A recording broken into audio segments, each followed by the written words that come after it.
The War of Austrian Succession ended in 1748, leaving Frederick's Prussia in control of Silesia. It also had put Prussia on the main stage through Prussia's military might.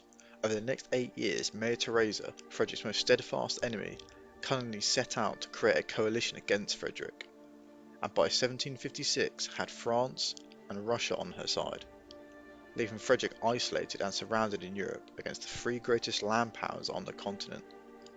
Frederick never wanted to sit back, decided he needed to launch a preemptive invasion of Saxony, hoping to knock out an Austrian ally, capture Dresden, a key city, and then attempt to push into Bohemia before the French and Russian armies could fully mobilise. Frederick launched his invasion on the 26th of August 1756, ahead of an army of around 85,000 troops.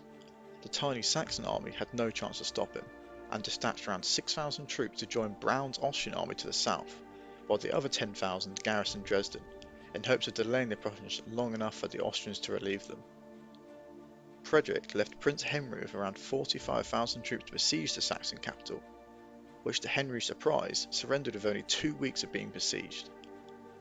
Meanwhile, Browne's army of around 40,000 troops had been heading north to interrupt the siege, but on receiving news of Frederick's force heading towards him, he pulled back across the River Elbe.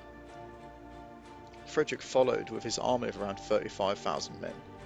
Browne, knowing the main Austrian army under Charles and Daun was still not in Prague, knew he had to stand and fight. He sent an order to Sebolini, stationed in Prague, with around 12,000 troops to reinforce him, and sought out a strong position to fight the Prussians. Sebolini either didn't receive this order or didn't take it seriously enough and stayed in Prague.